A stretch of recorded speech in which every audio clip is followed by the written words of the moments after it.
And nobody's on, so we're good. We can wait a minute. Hi, everybody.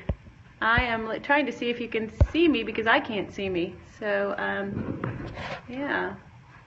Double click to flip camera. I don't want to flip the camera. Somebody out there watching, will you let me know if you can see me? And send a message that you can see what is in front of us, or if I've got a black screen, and so do you. And then I will get started here in just a moment. While I'm waiting for that, I will talk about what's going on. I'm going to do a demonstration with the pan pastels one more time. Probably not the final time because there's so much to do with these gorgeous products. But, oh, look, you can see me. Thank you. All right, you guys, that's echo. Turn it on. Thank you. All right. I had help in studio to learn that you guys can see the screen, so I'm not going to worry that the screen is black for me.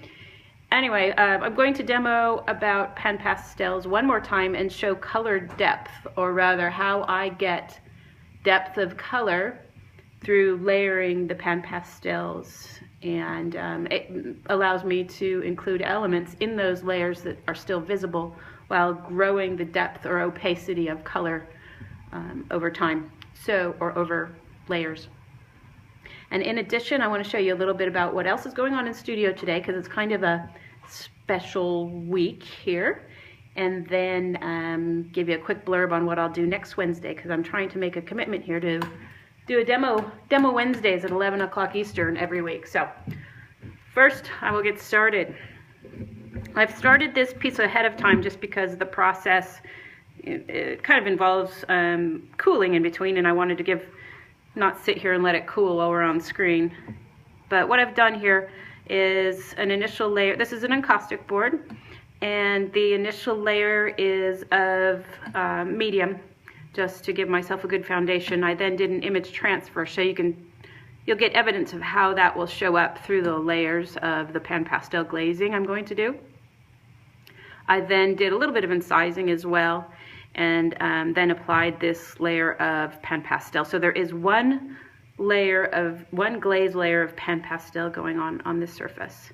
I then put another layer of medium over everything. I put this white here just so you can see what the color is going to look like over white, and well, over white wax, and did some incising because I can. All right, so the next process here, it's cooled down. I fused between all of those layers. It's cooled down, and now I want to do another layer of pan pastel and show you how that depth of color is achieved, and yet the elements underneath, the incising and the image transfer, are still visible. And I'm doing this so you can see the difference. If I were to put encaustic paint over this and try to do really light layers and still have the elements visible underneath, sure, I can do that. I can have a really diluted encaustic paint color and have the elements still show underneath, but I find that doing the glaze layering and building up the color with the pan pastel is much more effective with the added elements in there. All right, I'm just going to sit here and not talk while I apply this color. Actually, I am going to talk because I want to tell you there's a little bit of difference in the texture. I left a bit of texture over this section of board, and a kind of partial texture through here, and then a smoother surface here, so you can again see how the pan pastel is picked up by the wax. And if you tuned in last week, I was doing blending of pan pastel colors, so you can see how beautiful the surface receives the pan pastel, and you can blend the colors on the surface. So tune into that. It's now on YouTube. I'm doing a little bit of that here too, without explaining my purpose and intent, because you can go back to that. All right, I'm going to try to get the entire surface. That's not really working. Entire surface covered with one more layer of pan pastel, giving me, in effect, 2 layers of pan pastel glaze layers going on. And already I can see the opacity changing. I'm satisfied with that, and I'm going to go ahead and fuse this, because you do have to fuse every layer you add to Encaustic, especially the panpastel, because it is loose pigment and it needs to be grabbed by that wax underneath and held onto, pretty much embedded into the wax underneath, so that I won't have loose pigment on top, which will contaminate my wax as I come with more. So that's 2 layers of panpastel, and again you can see how the depth is still, you know, it's a beautiful growing of opacity of color. Deepness, is that a word? Depth, all right, of color, yet still those elements underneath are visible. Now I want to come in with one more layer of encaustic medium. I don't know if I'm off screen here. I can't see my camera, but I'll be back in a moment if I am, making the assumption that you all know how to paint a board with a layer of encaustic medium. And fuse. I really love, while this cools, I'll point something out to you. And come on, I'm not going to be able to see it. This wax will cool and that the white milkiness will go away. But through this section here, get up and see what I'm showing you guys. Oh, lovely shadows. This section here has great texture. Just the way the brush texture I left behind picked up the panpastel, and then through the fusing process, that panpastel kind of sunk into the nooks and crannies. It's just a gorgeous texture. I encourage you to play with that in your own studio, where you'll be able to see better. All right, I'm going to call it cool enough and get at one more layer.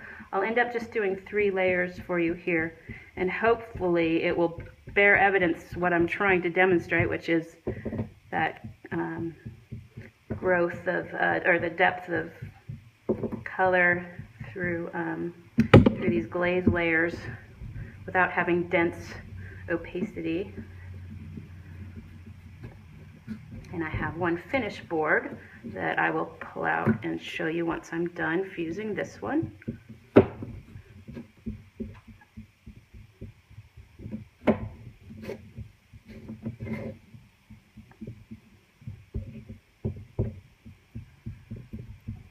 Alright, enough fiddling.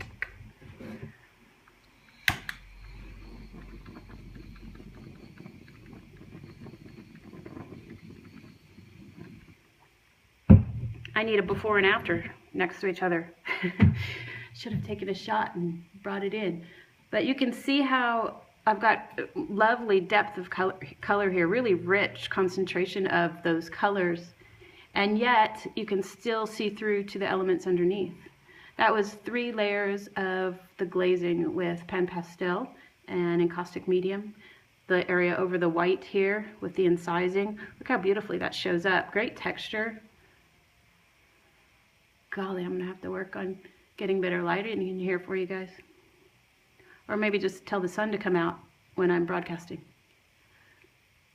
All right, and then the piece, I brought this in last week and showed just a little bit of this piece. And what I've done here is, hopefully my intent was to show off the gradation of colors. So here I have just 1 layer of panpastel on the surface. Right through this section there are 2, and here 3 of those glaze layers like I just showed you. So you can see the gradation of color depth grow from this 1 application to 2 to 3. Fun to play. Fun, fun, fun to play. All right, now for those of you who get motion sickness, close your eyes for a minute. I'm going to take my camera off the tripod and show you what's happening in studio. They've been so good to be extremely quiet. No, they're rapt in attention watching. Yeah. I have 2 guests here this week, and if you follow on Instagram, you may have seen posts of our faces. But Amanda Jolly from Kansas City, Missouri is here, and she is an amazing artist working in a lot of different mediums. We met over Encaustic, and right now she's here working for the week we're all playing together, to be quite honest, and we find it really hard to work together because we talk too much. But we're faking that she's she's working on testellations, and that's as far as I'm going with that, because I will muck the heck out of what that's all about, but it's truly extraordinary.